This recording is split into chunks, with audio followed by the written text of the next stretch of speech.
नमस्कार दोस्तों, हमारे चैनल में आपका बहुत बहुत स्वागत एवं अभिनंदन है। यहाँ हम पढ़ेंगे संस्कृत। हमारा ये चैनल स्पेशल संस्कृत के लिए ही बना है। हम यहाँ केवल संस्कृत की ही तैयारी करते हैं। वैसे तो ये हमारा टारगेट यूपी टीजीटी को लेके है, पर आज हम यहाँ सीखेंगे कि संस्कृत में हम किस तरीके से छोटे छोटे वाक्य बनाना सीख सकते हैं, किस तरीके से हमें छोटे छोटे वाक्य बनाने होते हैं, जो कि हमारे UP TET, C TET, super TET, H TET, जितने भी टेट होते हैं उनमें होता है। उनमें हमें वाक्य बनाना आना चाहिए, उनके लिए हमें आवश्यकता पड़ती है। उसके अलावा जैसे हमने डीएलएड की परीक्षा देनी है, हमें बीएड की परीक्षा देनी है, जहाँ पर छोटी छोटी परीक्षाओं में हमें संस्कृत आती है, हमारी परीक्षाओं में वहाँ पर सभी जगह हमें इसकी आवश्यकता पड़ेगी। तो सबसे पहले हमें इसके नियम पता होना चाहिए। यदि हमें इसके नियम पता होगी तो हम आसानी से वाक्य बना लेंगे, और यदि हम वाक्य बना लेंगे तो हम संस्कृत को बोल भी सकते हैं। मैं आपको पहले भी बता चुकी हूँ कि संस्कृत को हमें भाषा के रूप में पढ़ना है, ना कि विषय के रूप में।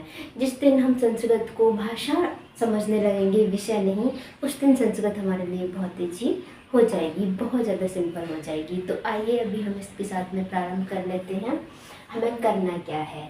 सबसे पहले तो हमें क्या आना चाहिए? धातु रूप आने चाहिए। यानी कि हम इस समय वर्तमान काल का यानी लट लकार का एक धातु रूप लिख लेते हैं। यहाँ लिख लेते हैं हम प्रथम पुरुष, मध्यम पुरुष और उत्तम पुरुष। उत्तम पुरुष हमारे पास संस्कृत में 3 पुरुष होते हैं, प्रथम पुरुष, मध्यम पुरुष और उत्तम पुरुष। 3 ही वचन होते हैं, एक वचन,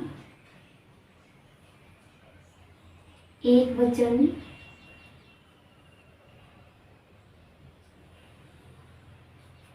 द्विवचन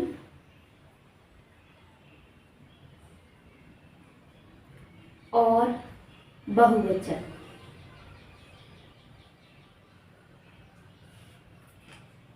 बहुवचन हमारे पास 3 वचन और 3 पुरुष होते हैं संस्कृत में। इस तरीके से कर लेते हैं हम इसे।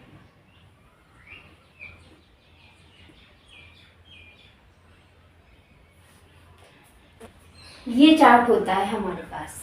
ये हमारा है, मान लीजिए हम यहाँ लिख देते हैं लट लकार। लट लकार का मतलब होता है वर्तमान काल। यहाँ हम पट के धातु रूप पढ़ेंगे। पट के धातु रूप पढ़ेंगे और ये हमारे 3 पुरुष और 3 वचन होते हैं, एक वचन, द्विवचन और बहुवचन।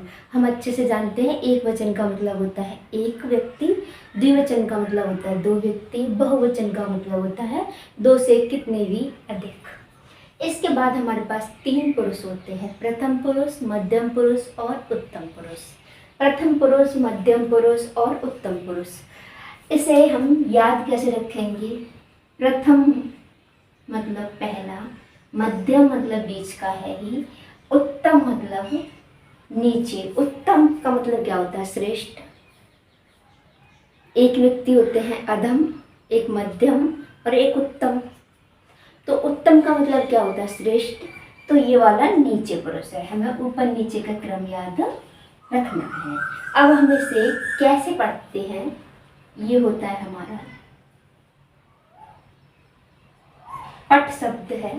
शब्द क्या है? पट। इसमें ती धातु जोड़ देते हैं, ती धातु जोड़ देते हैं और बन जाता है पठती। इसी तरीके से पट शब्द है हमारा, तह जोड़ देते हैं, तह जोड़ देते हैं, बन जाता है पठतः। यहाँ लिख देते हैं हम।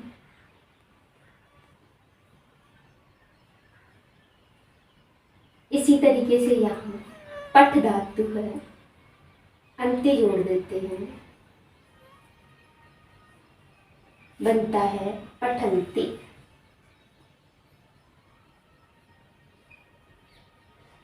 इसी तरीके से पठ में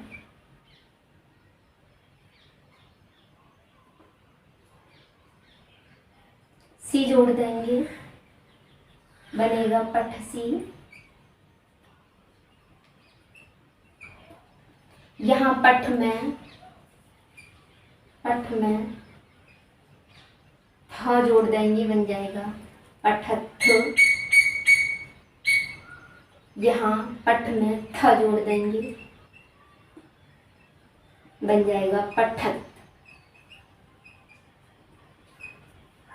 समझ में आ रहा होगा आपको। इसके बाद यहाँ पर पठ प्लस मी बराबर पठामी।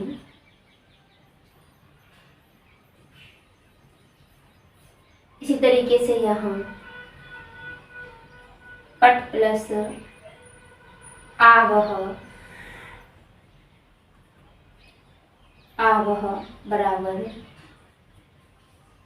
पठावह। यहाँ पठ प्लस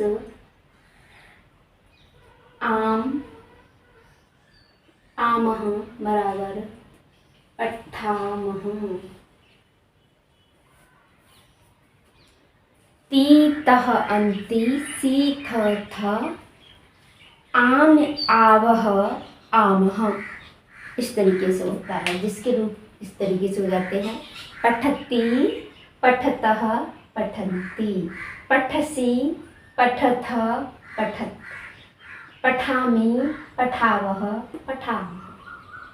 यहाँ पर ये मूल धातु में प्रत्यय जोड़ देते हैं तो वो क्या हो जाता है, हमारा धातु रूप हो जाता है। मूल शब्द में हमारा क्या हो जाता है, यहाँ पर कुछ प्रत्यय जुड़े होते हैं। ये 21 होते हैं, प्रथम पुरुष के 3 मध्यम पुरुष के और 3 उत्तम पुरुष के। 3 दूनी 6 और 3 त्रिका 9, ये 9 होते हैं। 9 परस्मैपदी के और 9 आत्मनेपदी के। इतना आप ना जाए, फिलहाल जी समझना है कि ये 9 होते हैं, 9 होते हैं। ये हमें इसे थोड़ा सा याद करना पड़ेगा।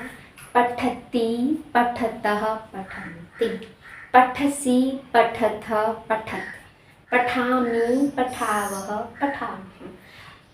अब हम इसे लेके क्यों आए हैं, इसका प्रयोग क्या है, ये हम आपको आगे बताएंगे।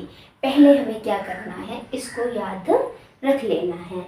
इसके बाद आपने कर्ता कर्म करण ये सुना ही होगा, एक बार हम इसे भी समझ लेते हैं। कर्ता, ये विभक्ति हैं, विभक्तियां।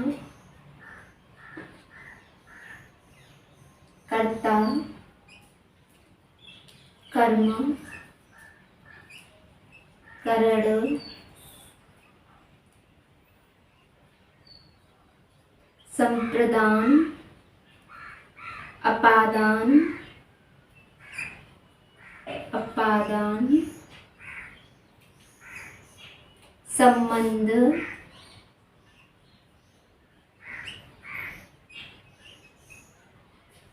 और लास्ट अधिकरण।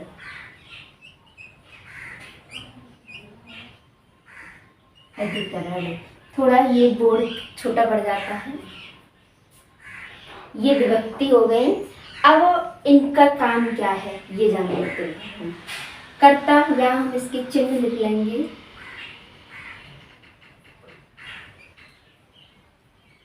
यहाँ हम इसके चिन्ह लिख लेते हैं। कर्ता किसे कहते हैं, वाक्य में जो काम करने वाला होता है उसे हम कर्ता कहते हैं। वाक्य में जो स्वतंत्र होता है वही कर्ता होता है, जिसका चिन्ह होता है ने। जैसे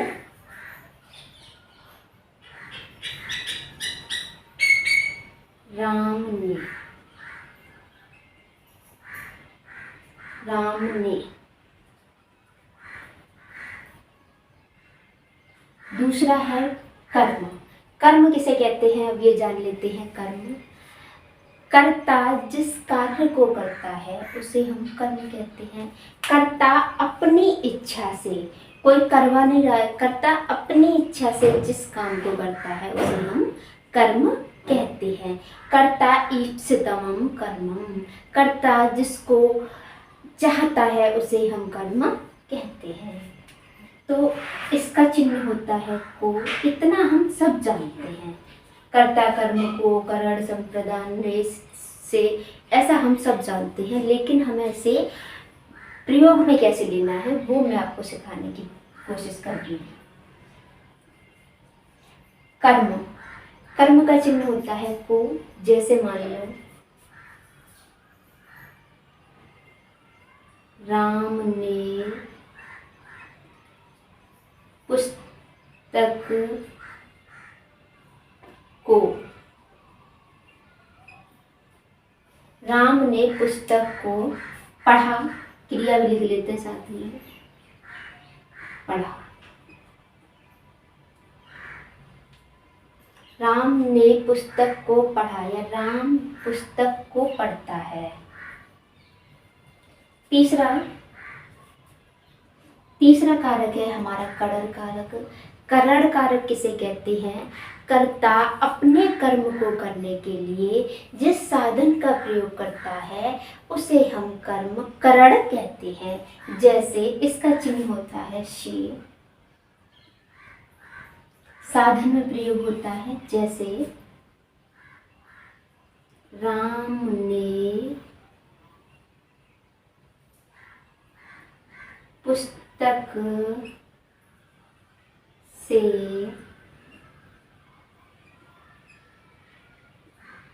पढ़ा है। राम ने पुस्तक से पढ़ा है। यहाँ पर पढ़ने का साधन क्या है? पुस्तक है। राम के पढ़ने का साधन क्या है? पुस्तक है।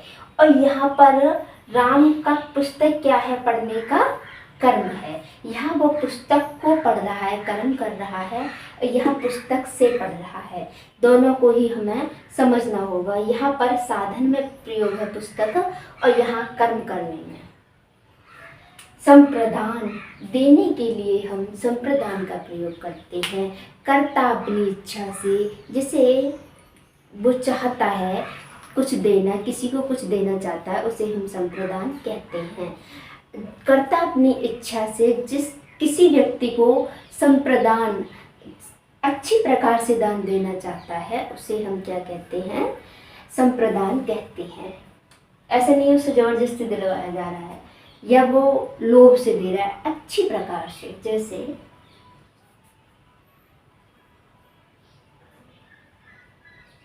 राम ने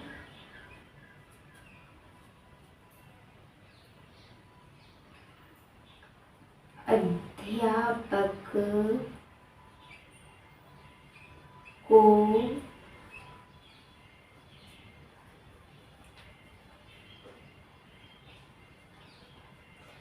इसका चिन्ह लिख लेते हैं पहले। इसके चिन्ह होते हैं को के लिए, को के लिए।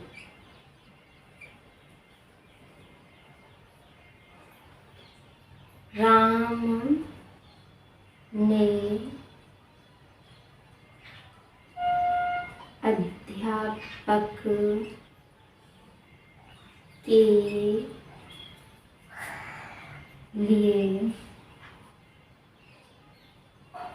पुस्तक दी। राम ने अध्यापक के लिए पुस्तक दी। इसके बाद संप्रदान, इसका चिन्ह होता है से, पर अलगाव में, अलग होने पर, अलगाव में। जैसे राम विद्यालय से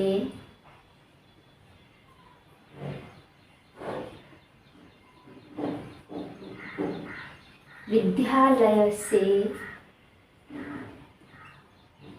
घर जाता है।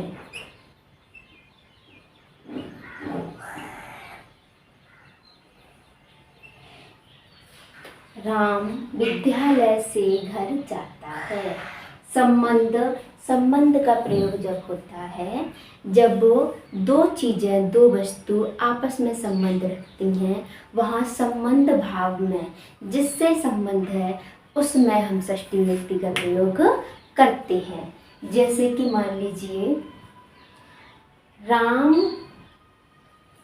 के, लव के पिता राम हैं, लव के पिता राम हैं, तो यहाँ पर होगा लवस्य पिता रामः अस्ति। यदि कहा राम के पुत्र लव हैं तो रामस्य जिससे संबंध दिखा रहे होंगे हम, उसमें हम षष्ठी विभक्ति का प्रयोग करते हैं।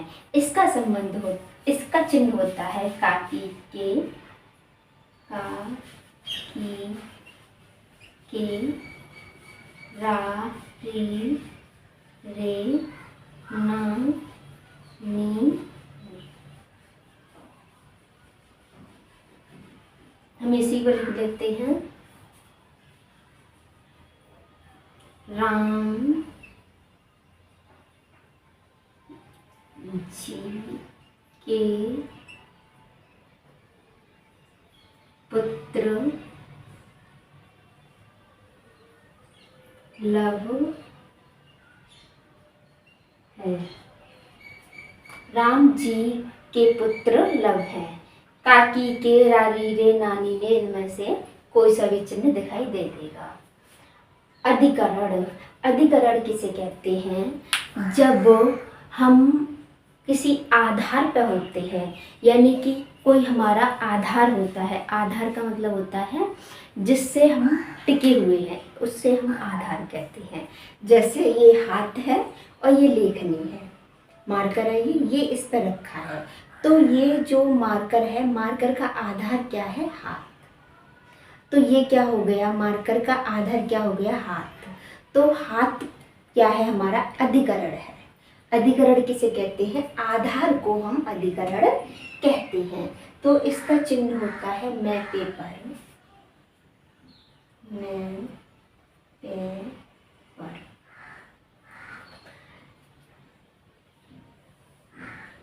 विद्यालय में छात्र पढ़ते हैं। तो विद्यालय क्या है? वो विद्यालय उनका आधार है। विद्यालय में छात्र पढ़ते हैं।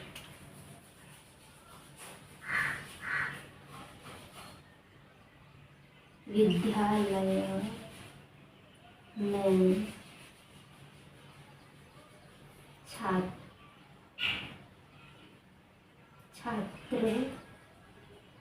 पढ़ते हैं। विद्यालय में छात्र पढ़ते हैं। मैं पेपर, ये यहाँ इसका चिन्ह हुआ करता है। तो इतना हमने इसे समझ लिया। अब हम इसकी जो हिंदी लिखी है, इसकी संस्कृत हम कैसे लिखेंगे वो हमको जानना है। उसके लिए हमें क्या करना होगा? उसके लिए हमें एक रूप आना ही चाहिए राम का, जो मैंने अपने चैनल में आपको पढ़ाया है। तो हमें राम का रूप आना चाहिए। राम का रूप एक बार हम यहाँ पर लिख लेते हैं। अब हमें लिखना कहाँ है? हम इन्हीं के सामने लिख देते हैं। ये लिख ही रहा है, इसको हम 1 2 3 कर देते हैं। 1 ये है, 2 ये है, 3 ये है, 4 ये है, 5 ये है, 6 ये है, 7 ये है। अब यहाँ पर हम लिख देते हैं, राम के रूप लिख रहे हैं। रामः, एक वचन में यही आएगा रामः। द्विवचन में रामम। तृतीया में, प्रथमा में रामः, रामम, रामेण,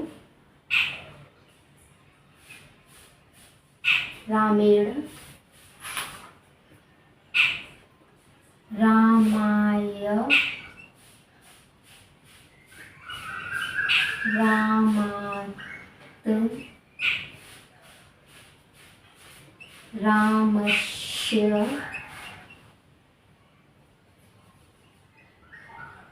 रामी। इतना समझ लेना है हमें, ये आना चाहिए और ये आना चाहिए हमें। राम का रूप, राम का रूप यहाँ हमने लिख दिया है। अब हम इसे बनाएंगे कैसे?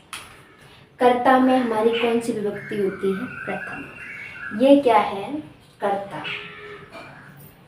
ने चिन्ह है इसका। राम ने, दिख रहा है आपको? राम ने, राम ने बोला, ऐसे लिख देते हैं। ये वाक्य नहीं बैठ रहा है पूरा। राम ने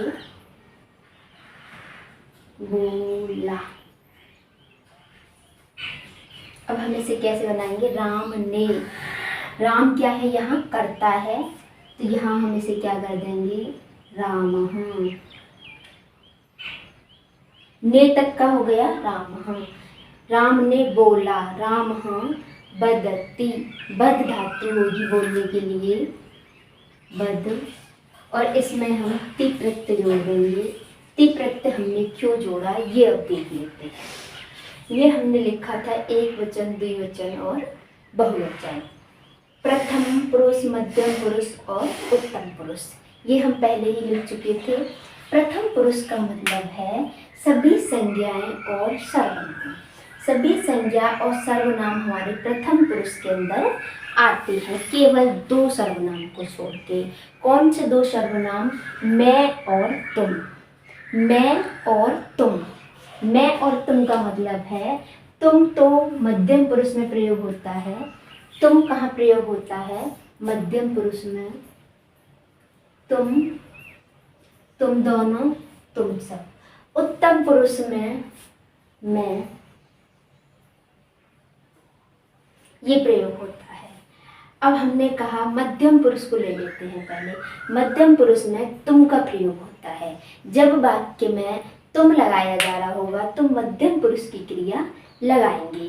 तुमको बोलते क्या हैं ये देख लेते हैं। तुमको बोलते हैं एक वचन में तुम, द्विवचन में युवाम और बहुवचन में यूयम।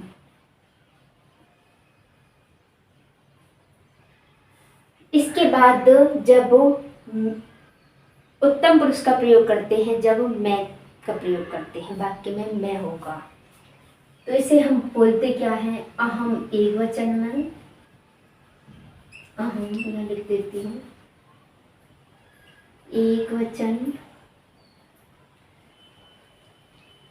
द्विवचन और बहुवचन। अहम, आवाम, वयम। अहम, आवाम, वयम। अब कैसे प्रयोग होगा? जैसे मैंने कहा मैं पढ़ती हूँ, इसको ले लेते हैं पहले। मैं पढ़ती हूँ, अहम पठामि। अहम पठामि, हम दोनों पढ़ते हैं। आवाम पठावः, हम सब पढ़ते हैं। वयम पठामः, अहम पठामि, आवाम पठावः, वयम पठामः, मैं पढ़ती हूँ व मैं पढ़ता हूँ। क्रिया का कभी लिंग से कोई मतलब नहीं होता। क्रिया हमेशा तीनों लिंगों में एक जैसी ही होती है। लिंग के अनुसार क्रिया का परिवर्तन नहीं होता है। लकार में नहीं होता है। कभी हम प्रत्यय का प्रयोग करते हैं तो होता है, जैसे ति प्रत्यय है जिसका प्रयोग जैसे पठती, जिस तरीके से हमने किया है उसमें कुछ प्रत्यय ऐसे होते हैं विशेष जिनमें लिंग पर फर्क पड़ता है, उसे हम आगे बताएंगे। फिलहाल आप ये समझ लीजिए कि क्रिया का लिंग से कोई मतलब नहीं है। ऐसा नहीं है मैं पढ़ती हूँ तो अहम पठामी आएगा, अगर यहाँ पर मैं पढ़ता हूँ होता, लड़का होता, तो ये बदल जाती क्रिया या ये बदल जाता, ऐसा नहीं है। लिंग का इस पर कोई वो नहीं है, जेंडर का इससे कोई मतलब नहीं है, किसी भी जेंडर का होगा इसी तरीके से क्रिया होगी, यानी कि सभी जेंडर के लिए यही क्रिया है और यही रूप है। मैं पढ़ता हूँ व मैं पढ़ती हूँ। अहम पठामि, हम दोनों पढ़ते हैं। आवाम पठावह, आवाम पठावह, या हम दोनों लड़के हों या लड़की हो, हम सब पढ़ते हैं। वयम पठावह, ये समझ गए आप। ये इसका प्रयोग कब होगा, जब वाक्य में मैं दिखाई दे रहा होगा। मैं पढ़ता हूँ, हम दोनों पढ़ते हैं, व हम सब पढ़ते हैं। मैं लिखता हूँ, हम दोनों लिखते हैं, हम सब लिखते हैं। इसी तरीके से मध्यम पुरुष, मध्यम पुरुष का प्रयोग तुम के साथ में होता है। तुम पढ़ते हो, तुम पढ़ते हो, त्वम पठसि, त्वम पठसि। तुम दोनों पढ़ते हो, युवाम पठथ, तुम सब पढ़ते हो, यूयम पठत, यूयम पठत। यही लिख देती हूँ मैं, इसके साथ में प्रयोग होगा, ऐसा करने की जरूरत नहीं है। पठसि, पठथ, पठत। यहाँ केवल विसर्ग का फर्क है, बहुवचन में विसर्ग नहीं है। अहम पठामि, पठावह, पठामः,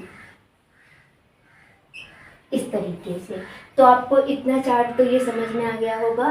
पहले आपको ये याद करना ही पड़ेगा। जब आप इसे कर लोगे तो पठ के आपको आ जाएंगे, तो आप लिख के भी कर लोगे, गच्छ के भी कर लोगे, नृत्य के भी कर लोगे, धाव के भी कर लोगे, सभी के कर लोगे। मैं आपको कुछ क्रियाएं भी अभी बता दूंगी, जैसे पठति, लिखति, गच्छति, क्रीडति, धावति, नृत्यति, उपविशति, उत्तिष्ठति, आगच्छति, आह्वयति, नयति, त्यजति, हसति, पेवति, धावति इत्यादि क्रियाएं मैं आपको लिखा दूंगी। अभी ये हमारी श्रृंखला यही चलेगी, वाक्य को हम किस तरीके से संस्कृत में बनाना सीखेंगे। तो ये आपकी सभी परीक्षाओं के लिए है। इतना हमने सीख लिया, इसका प्रयोग हमने सीख लिया। तीनों पुरुष और तीनों वचनों को हम किस तरीके से लगाते हैं। इसके बाद अब हम अपना यही लौट के आ जाते हैं। तो राम बोलता है के लिए हम वद धातु करते हैं। और ये राम क्या है, राम हमारा क्या है, कौन से पुरुष का और कौन से वचन का है। तो राम हमारे प्रथम पुरुष का है और एक वचन का है। तो हमने अभी बताया सभी संज्ञाएं कहाँ आएंगी, प्रथम पुरुष में आएंगी।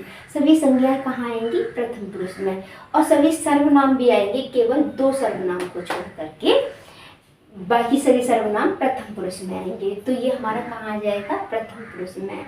तो हम पठति की जगह बदती लिख देंगे, ठीक है, बदती, बदती। राम ने पुस्तक को पढ़ा। राम क्या है यहाँ पर, कर्ता। राम क्या है, कर्ता। तो हमने यहाँ पर लिख लिया राम, ठीक है ना, राम। यहाँ तक हमारा कंप्लीट हो गया। पुस्तक को पढ़ा, राम ने पुस्तक को पढ़ा, राम ने पुस्तक को पढ़ा। अब यहाँ पर पुस्तक क्या है हमारी, राम की, ये कर्ता है। तो कर्ता का ये कर्म है, को दिखाई दे रहा है, इससे भी पता चल रहा है। और कर्ता अपनी इच्छा से पुस्तक को पढ़ रहा है, इससे भी पता चल रहा है। तो हम पुस्तक को क्या कर देंगे, पुस्तकम, क्योंकि द्वितीय विभक्ति है ये कर्म में हमारी, रामम। तो पुस्तकम, रामः पुस्तकम,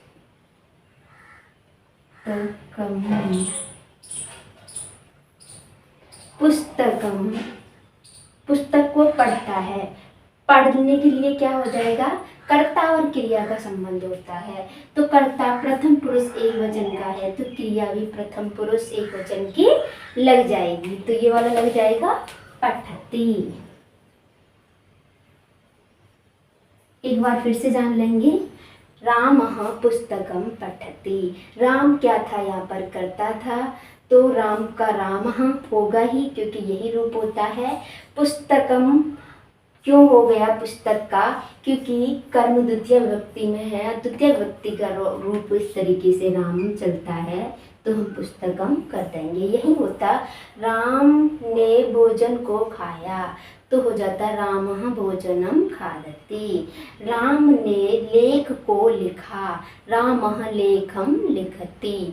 यानी कि हम कर्म में आधा माँ इस तरीके से जोड़ सकते हैं। इसके बाद हम करण कारक पे आ जाते हैं। राम ने पुस्तक से पढ़ा, राम ने पुस्तक से पढ़ा, इसका रूप कैसे होता है, रामेण। तो राम को तो हम राम ही लिख लेंगे, क्योंकि कर्ता को हम कर्ता ही रहने देंगे, प्रथम व्यक्ति में प्रयोग करेंगे। राम ने पुस्तक से पढ़ा, पुस्तक यहाँ पर क्या है, करण है। पुस्तक को उन्होंने साधन के रूप में प्रयोग किया है, तो पुस्तक का क्या हो जाएगा, रामेण की तरह पुस्तकेन, रामेण की तरह पुस्तकेन, पुस्तकेन।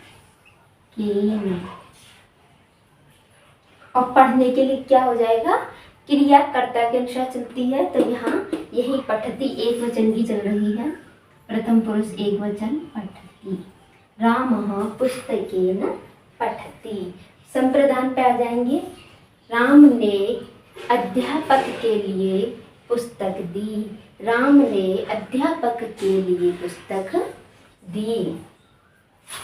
तो किसको दे रहा है, अध्यापक को, तो जिसको दी जाएगी उसमें हम विभक्ति का प्रयोग करेंगे, जिसको दी जाएगी उसमें हम विभक्ति का प्रयोग करेंगे। तो यहाँ रूप क्या है, रामाय, तो अध्यापकाय। यहाँ पर जगह नहीं है, मैं इस वाले वाक्य को यहाँ लिख देती हूँ। 4 नंबर का है,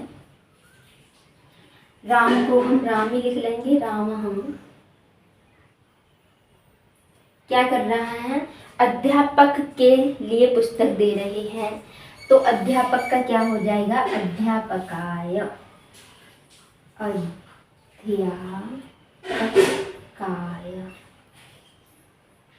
क्या दे रहे हैं, पुस्तक, पुस्तकम। देने का क्या कर रहे हैं, कर्म कर रहे हैं, देने का क्या कर रहे हैं, कर्म।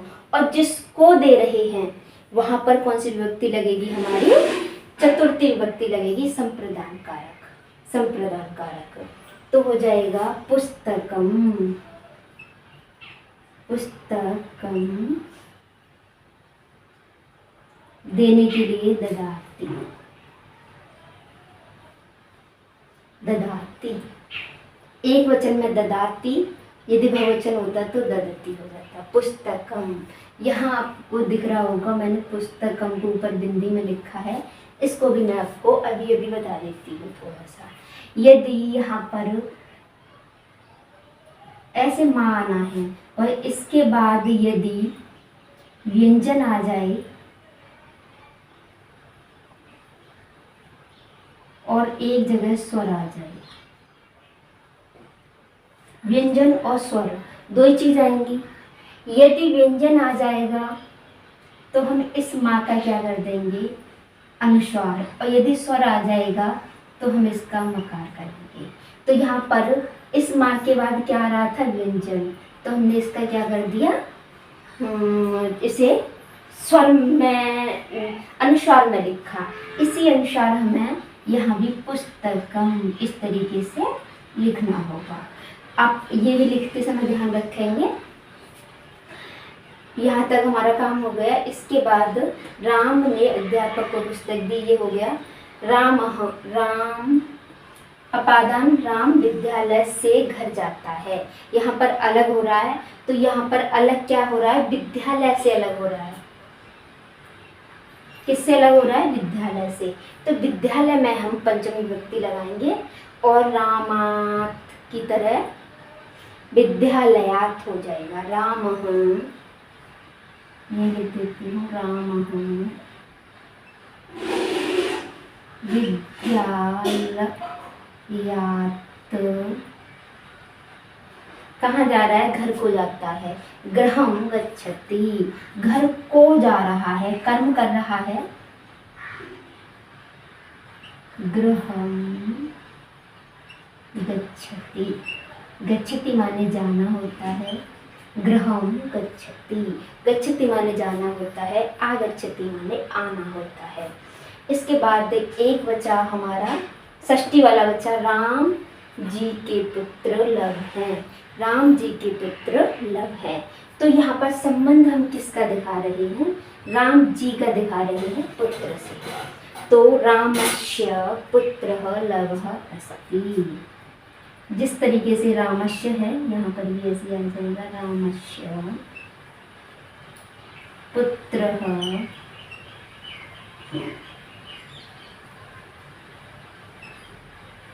लवः अस्ति है।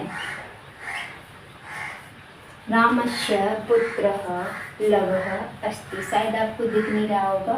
अब ये एक लास्ट बचा है, इसको हम यहाँ कर लेते हैं।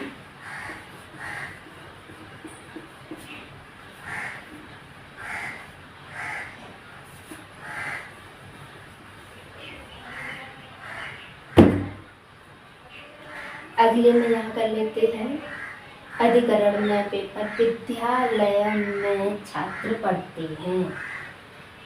विद्यालय में छात्र पढ़ते हैं, क्या रूप है? रामे। तो विद्यालय, विद्यालय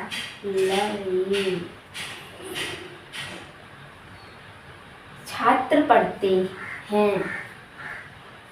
बहुत सारे छात्र हैं।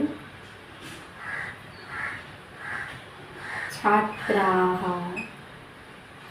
पठन्ति। विद्यालये छात्राः पठन्ति। विद्यालय में छात्र पढ़ते हैं। तो इसी तरीके से हम पढ़ते रहेंगे और सीखते रहेंगे। अब यदि हम इस तरीके से वाक्य बनाना सीख जाएंगे, ये छोटी छोटी क्लासेस हमारी चलती रहेंगी जिसमें हम एक एक वाक्य बनाना और बोलना सीखते रहेंगे। अब हम इसे बोलेंगे कैसे? जैसे हमने कहा राम पुस्तक को पढ़ता है, तो वहाँ पर बच्चे, मान लीजिए विद्यालय में बच्चे पुस्तक पढ़ रहे हैं। बालकः पुस्तकं पठति। बालकौ पुस्तकं पठतः। बालकाः पुस्तकं पठन्ति। जिस तरीके से हमारा कर्म होगा उसी अनुसार हम कर्म लगाएंगे। एक वचन का कर्म है पुस्तकम, द्विवचन का कर्म है पुस्तके, बहुत सारी वो है कर्म है तो पुस्तकानि। बालकाः पुस्तकानि पठन्ति। बालक पुस्तकों को पढ़ते हैं। इस तरीके से हम छोटा छोटा सीखते रहेंगे। हम संस्कृत बोलना बहुत आसानी से सीख सकते हैं, लेकिन हमें उसके लिए क्या करना होगा? पहले हमें हिंदी को बोलना बंद करना होगा। तो उसके लिए अब मैं जो आपकी संस्कृत बोलने वाली क्लास चलाऊँगी उसमें हम हिंदी का प्रयोग नहीं करेंगे। उसमें केवल हम संस्कृत का प्रयोग करेंगे। तो आप भी संस्कृत पढ़ने के लिए तैयार हो जाइए। अभी के लिए यहाँ पर इतना ही। नमस्कार, धन्यवाद।